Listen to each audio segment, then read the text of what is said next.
Welcome back to Water the Possibilities in Your Pocket Change, your YouTube destination for coin collecting basics and numismatics of the 21st century. This is a breaking news splash regarding the $quarter designs for the semi-quincentennial anniversary. 5 different $quarter will be issued in 2026, honoring the Declaration of Independence, the Constitution, abolition, suffrage, and civil rights. The Citizens Coinage Advisory Committee, or the CCAC, and the Commission of Fine Arts, or the CFA, each met in October to review designs for the $quarter. This would be the second time each would meet this year to discuss the Declaration of Independence quarter and the Constitution quarter. But it would be the first meeting where they would review designs for the abolition, suffrage, and civil rights quarters. In July, the CCAC and the CFA would each review a design portfolio for the Declaration of Independence quarter. It would have 10 obverse and 16 reverse designs. The CCAC would recommend obverse 1 and reverse 1A and 6. And the CFA would recommend obverse 1 and reverses 1 and 1A. Fast forward to October, where each would review a new design portfolio for the Declaration of Independence quarter, containing 9 obverse and 17 reverse designs. Now, the CCAC would recommend obverse 2 and reverse 10, but after further discussion, they would make the decision to recommend reverse 8, and the CFA would recommend obverse 2 and reverse 8. Also in July, the CCAC and the CFA would review a design portfolio for the Constitution quarter with 9 obverse and 15 reverse designs. At this time, the CCAC would recommend obverse 1 and reverse 5 and 6, and the CFA would recommend obverse 1. For the reverse, there was no clear recommendation, and they would question design 2 as to whether it would be a recognizable image to the American public. Fast forward to October, where the CCAC and the CFA would review a new portfolio for the Constitution quarter, containing 5 obverse and 13 reverse designs. Now, the CCAC would recommend obverse 2 and reverse 7 or 9. After further discussion, they would make the decision to recommend reverse 9, and the CFA would recommend obverse 2 and reverse 11.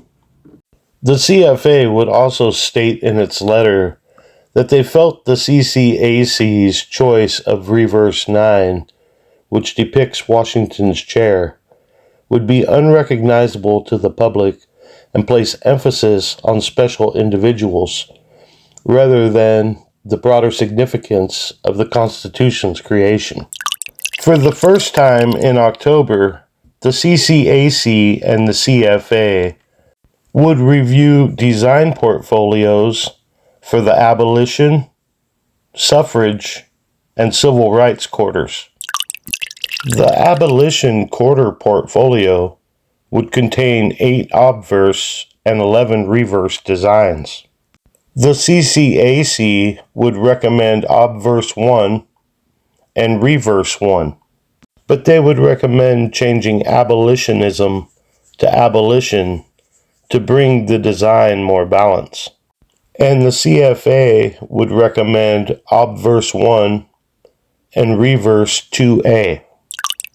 The next portfolio up for review was the suffrage quarter, with 4 obverse and 6 reverse designs. The CCAC would recommend obverse 1B with their initial reverse recommendation as Design 1. However, after further discussion, they would decide to recommend Design 4. But they would like to see the words in the middle of the rosette motif, "Votes for Women," changed so that "Votes for Women" does not appear on both sides of the quarter. The CFA would recommend Obverse 1B and Reverse 1, and they would express in their letter that they agreed with the Mint's subject matter experts in not supporting the CCAC's preferences for the rosette motif in Reverse 4. The final portfolio for review is the Civil Rights Quarter, with 6 obverse and 8 reverse designs. The CCAC would recommend Obverse 1 and Reverse 2, but that they would like to see more diversity in the people shown on the reverse. The CFA would recommend Obverse 1 and Reverse 2A, and they felt that the CCAC's choice for Reverse 2 would result in an awkward use of anonymized portraits within a well-known historical scene. The CFA instead supported the cropped composition of Reverse 2A, requesting an adjustment to emphasize the interlocked arms by including more than 3 people, and perhaps by reducing the height of the central panel if necessary. The CCAC and the CFA will now forward their recommendations for the 2026 semi-quincentennial quarters, honoring the Declaration of Independence, the Constitution, Abolition, suffrage, and civil rights quarters, to the Secretary of the Treasury, who will make the final decision. The 2026 semi-quincentennial anniversary celebration is bringing unprecedented change to our circulating coinage for 1 year only. From dual-dated Lincoln cents and Jefferson nickels to a complete overhaul for the obverse and reverse designs on the dime, quarters, and half dollar. Could we also see a privy mark added to the Native American dollar and a dual-dated edge? Whichever designs are chosen, we are beginning to get a clearer picture of what our circulating coinage will look like in 2026. And the struggles and triumphs of our nation over the last 250 years will be witnessed on our coinage by all Americans in 2026 and for generations to come. As we approach the pinnacle of the Great American Coin Renaissance 2.0 and begin the next 250 years of independence, liberty, freedom, and equal rights for all. If you learned something, please like, comment, and subscribe. And always remember to ask yourself, what are the possibilities in your pocket change?